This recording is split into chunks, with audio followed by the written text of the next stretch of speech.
Peace family. Bisan may iban ka na, ikaw lang gid gihapon. Pilit ko pagabatunon ang kasakit sang kagapon. Bisan may iban ka na, ikaw lang gid gihapon. Pilit ko pagabatunon ang kasakit sang kagapon. Gabalik sa paminsaron sang kita nagasinadya, sang ikaw ari pasakon magupod do mag-asawa. At tiyempo nga kaluya gahimo sang paagi nga hindi ta maburingan malingaw ang kita sagi. Kapatawa agdug singa wala na sang iban pa nga atensyon kundi sa imo lang tanan. Ang oras ko pagtion para lang malipay ka, pero subong hindi mabaton tungod na sulay ka. Sa kwarta nga ginatawag gagamo ang ginalinan sang aton pagbulagan ay tungod ako pigado lang gagaan ng impilason ang akon nya korason. Tungod pagbulag mo sa akon wala tsak tong rason. Ginatag ko simo halos ang partido nga sa akon,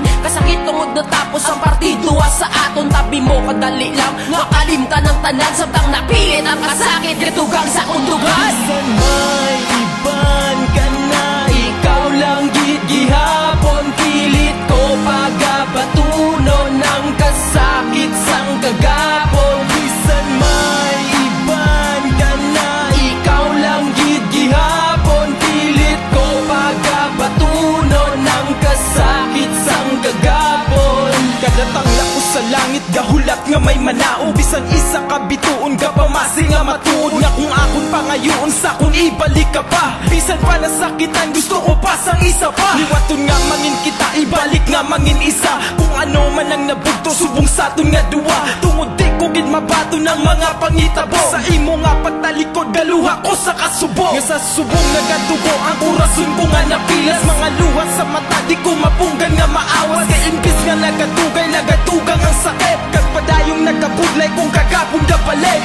Sa akong paminsaron sa ka pa makakas, isa ka sa pagsulay na pagkabudlay malatas. Kaysa kasing-kasing ko arabuhi pa ang kasakit. Bisan may iban ka na ginahulat ka magbalik. Bisan may iban ka na, ikaw lang gid gihapon. Pilit ko pagabatunon ang kasakit sang kagapon. Bisan may iban ka na, ikaw lang gid gihapon. Pilit ko pagabatunon ang kasakit sang kagapon.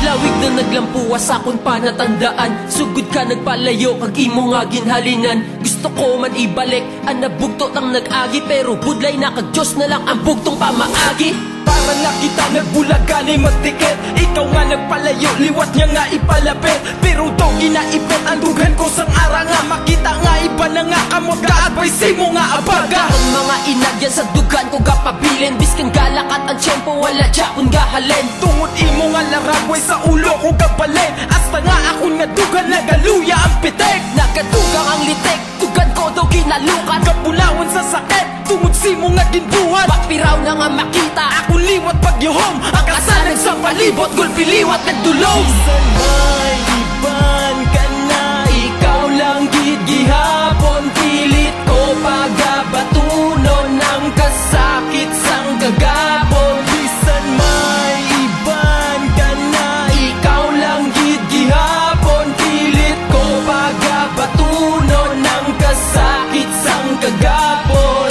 Gihatag ko simo halos sa partido nga sa akon, kasakit tungod natapos ang partido nga sa aton. Tabi mo kadali lang makalimtan ng tanan samtang napilit ang kasakit gidugang sa kundugan. Sa kung paminsaron sa ka pa makakas, isa ka sa pagsulay nga pagkabudlay malatas. Kaysa kasing-kasing ko arabuhi pa ang kasakit. Bisan may iban ka na ginahulat ka magbalik. May iban ka na, ikaw lang gid gihapon. Pilit ko pagapatunon ng kasakit